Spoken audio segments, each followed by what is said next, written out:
Welcome, fellow citizens of YouTube. I'm Based, and today we are gonna talk about the strategic importance of the city Pokrovsk.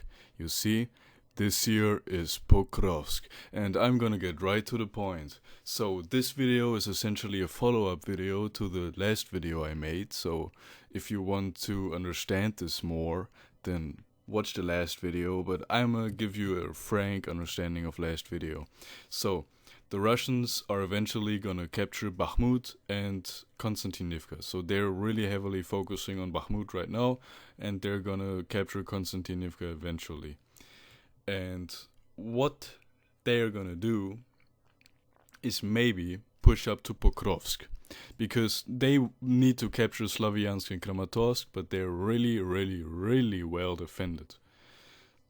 So this is gonna be really hard. So maybe they just want to go around, and even if they first capture Slavyansk and Kramatorsk, I'm gonna still explain the strategic importance of Pokrovsk for various other important reasons. But it would be really smart of them to capture Pokrovsk first, or at least try. So, when they have captured Konstantinivka, and remember, they're gonna, or at least they're trying right now, but you know, they're gonna succeed at some time. They're focusing on Avdiivka to push up this road, probably encircle this here, and yeah, capture Konstantinivka, or maybe just pin Konstantinivka from this side, and then move on to Pokrovsk.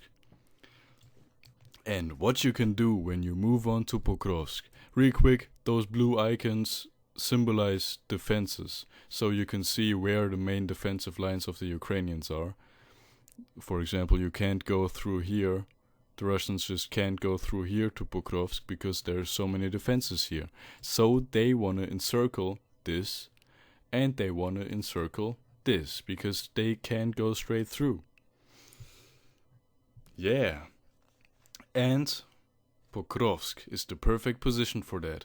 Pokrovsk is right in the middle of this area, and Pokrovsk is essentially like Rome. All roads go through Rome, and you see the roads here, all the major roads, all of them go through Pokrovsk. The railway also goes through Pokrovsk, and even most of the minor roads go through Pokrovsk.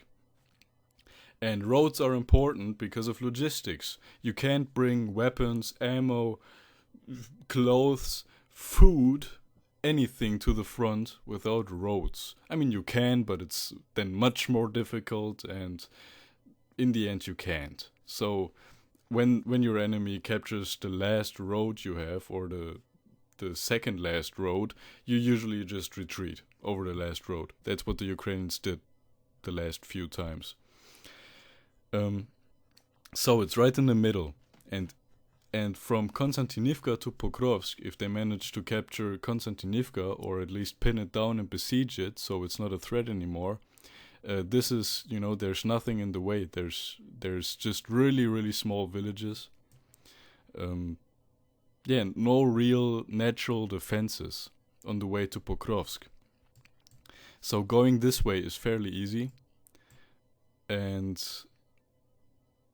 then you're right at Pokrovsk, and I think they will focus on Pokrovsk because they're already shelling it with long-range MLRS systems, and you know, they're focusing from Bakhmut and here towards Konstantinivka, and you know, the sensible thing would be to go here, because from Pokrovsk you can encircle this, which is a huge problem for the Russians.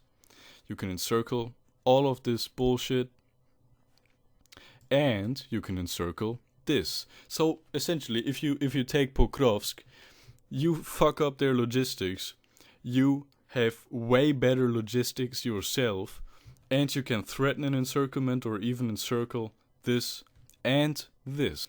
And capturing Pokrovsk to encircle this and to encircle this makes complete sense for the Russians, because the Russians have really big formations of troops right here at Izium, ready to connect Pokrovsk with this, and they have a fairly big concentration of troops here to connect this with Pokrovsk, or whatever they're going to capture, but probably Pokrovsk.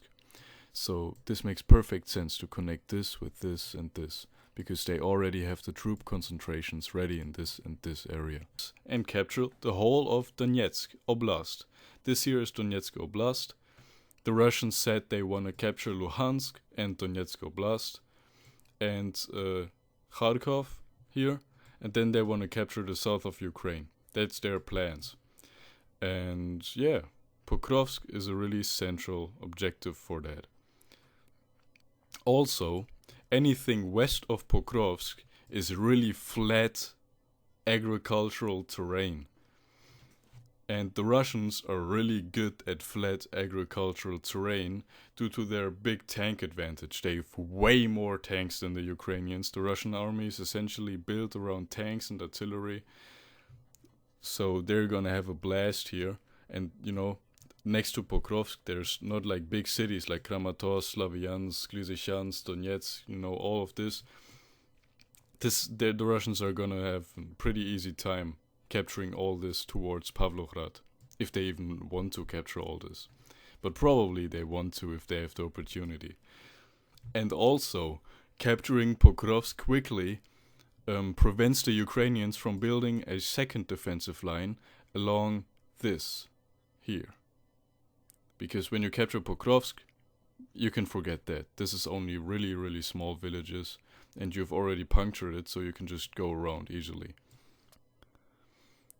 Okay, this is a rather short video. I've explained what I wanted to explain. Capturing Pokrovsk is the key to capturing the whole of Donetsk after you captured Konstantinivka or even captured Kramatorsk and Slavyansk. And that's what the Russians want to do. So, goodbye, stay gay, hey hey.